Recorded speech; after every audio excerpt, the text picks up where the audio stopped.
مرکزی دفتر کے افتتاح کے موقع پر جتنے لوگ ہال کے اندر ہیں ان سے دگنی تعداد میں لوگ باہر موجود ہیں. یہ اللہ تعالیٰ کا فضل عظیم ہے کہ پورے حلقے کے کارکنان، امیدواران سب کے سب مسلم لیگ نون کے سب ہلالی پرچم تلے اس ہیرے، اس بھائی حافظ میاں نعمان کی کامیابی کے لیے کمر بستہ ہو چکے ہیں. حافظ میاں نعمان صاحب سے میرا تعلق کوئی نیا تعلق نہیں، لیکن چند سال پہلے یہاں قریبی کیمپ جیل میں حافظ صاحب اور میں اکٹھے تھے.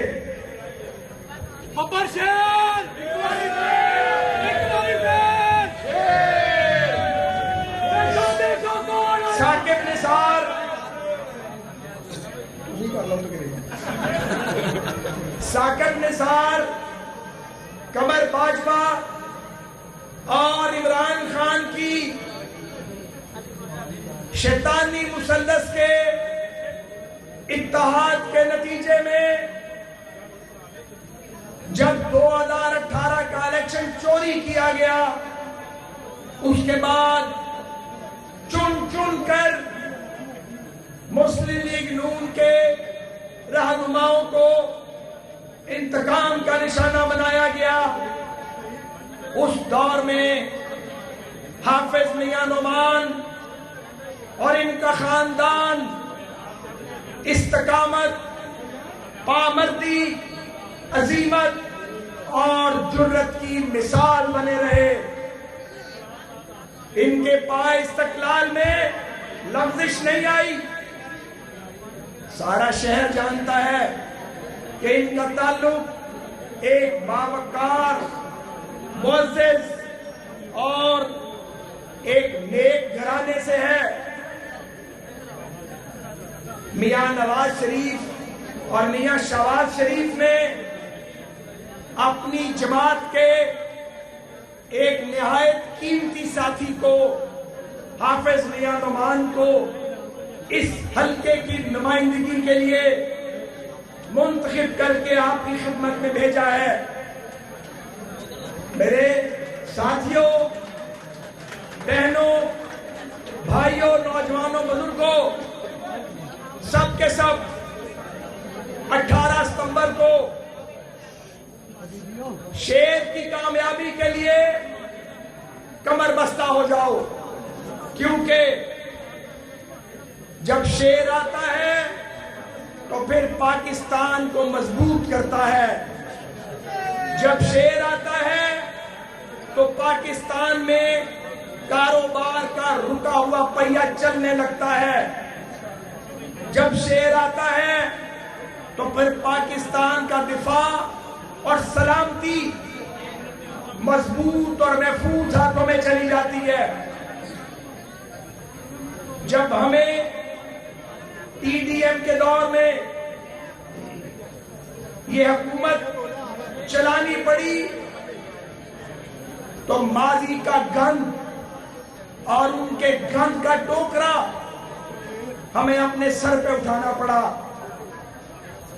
ہم بھولنے نہیں دیں گے، یاد کرواتے رہیں گے کہ ملک دیوالیہ ہونے کی سٹیج پہ پہنچا ہوا تھا. ملک میں کاروبار کا پہیہ جیم ہو چکا تھا. دنیا کہہ رہی تھی پاکستان دیوالیہ ہوا کہ دیوالیہ ہوا. ہمارا پرانا دشمن پاکستان کی سلامتی پر ادھار کھائے بیٹھا تھا، لیکن ہم نے میاں نواز شریف اور شہباز شریف کی قیادت میں اپنی سیاست داؤ پہ لگا کر، اپنی جماعت کی مقبولیت داؤ پر لگا کر یہ بوجھ اٹھایا. اگر یہ بوجھ ہم نہ اٹھاتے تو پھر یہ بوجھ کون اٹھاتا؟ آئی ایم ایف پاکستان میں آنے کو تیار نہیں تھا، اور آئی ایم ایف کے بغیر دنیا کا کوئی ملک بازو پکڑانے کو تیار نہیں تھا، کوئی بات کرنے کو تیار نہیں تھا۔ ہمیں کوئی شوق نہیں آئی ایم ایف کے ساتھ ڈیل کرنے کا۔ مسلم لیگ نون نے تو آئی ایم ایف کو نواز شریف صاحب کے پہلے ادوار میں خیر آباد کہہ دیا تھا۔ یہ محترم عمران خان صاحب لے کے آئے تھے اور بیچ منجدار نے چھوڑ کے چلے گئے تھے۔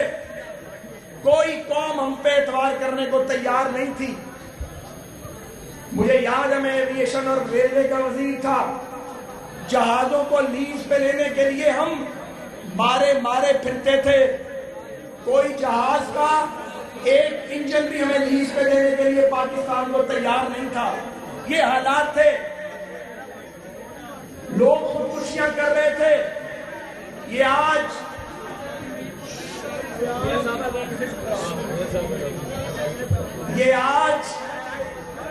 جو طالبان اور دہشت گرد خیبر پختونخوا کے قبائلی علاقوں میں واپس لائے ہیں، یہ کون لے کے آیا ہے؟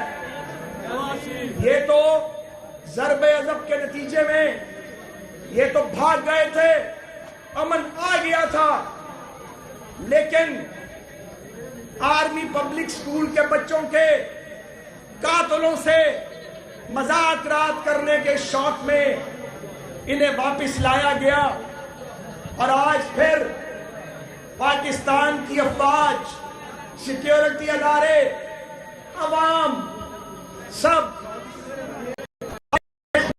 خراج ادا کر رہے ہیں دہشت گردی کے افریب کے خاتمے کے لیے۔ گالیاں دینا آسان ہے، الزام لگانا آسان ہے، کام کرنا بہت مشکل ہے۔ الحمدللہ ہم نے کام کیا۔ انہوں نے پاکستان کے اندر میثاق جمہوریت کے بعد پی ٹی آئی نے سول سپیس ختم کر دی، پارلیمنٹ کا کردار محدود کیا، پارلیمنٹ ہاؤس پر حملہ کیا، ٹی وی اسٹیشن پر حملہ کیا، وزیر اعظم ہاؤس کو اٹیک کیا، پھر کہتے ہیں ملک میں جمہوریت نہیں ہے۔ جمہوریت زمین سے اگتی نہیں ہے،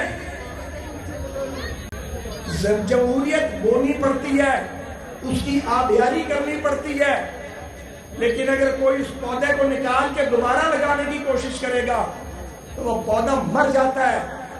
انہوں نے جمہوریت کے پودے کو دفن کیا ہے۔ اب وہ جمہوریت جو ہم ڈھونڈتے ہیں اسے واپس لانے میں وقت لگے گا۔ یہ کوئی مذاق کی بات نہیں ہے۔ خود بھی خراب ہوئے، ملک بھی خراب کیا، ہمیں بھی خراب کیا۔ آپ سمجھ رہے ہیں میں کیا کہہ رہا ہوں؟ یہ بری و ذمہ نہیں ہو سکتے، لیکن حافظ میاں نعمان صاحب کی موجودگی میں، رانا مشہود صاحب کی موجودگی میں یہ ضرور کہوں گا کہ یہ الیکشن کیمپین سب کے لیے ہے، سب کو جلسے کرنے کا حق ہے، سب عوام سے رابطہ کریں، سب ووٹ مانگیں، کوئی وکٹمائزیشن اس حلقے میں کوئی نہیں کرے گا۔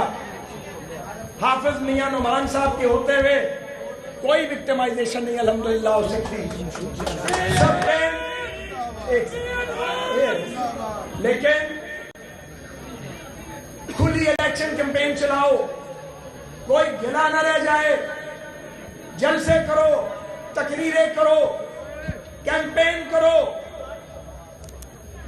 لیکن جب الیکشن کا رزلٹ آئے اس کو بھی تسلیم کرو، اس کو بھی تسلیم کرو۔ آپ آج دیکھیں، اگر ہم کارکردگی کی بات کریں، آپ لاہور والوں، تسی لاہور والے اپنے شہر سے نکلو، پھرو، دیکھو، تے کبھی پشاور جا کے دیکھو، تے پھر کراچی بھی جا کے دیکھو، تے فرق صاف ظاہر ہے، اب پہ ہی پتہ لگ جائے گا۔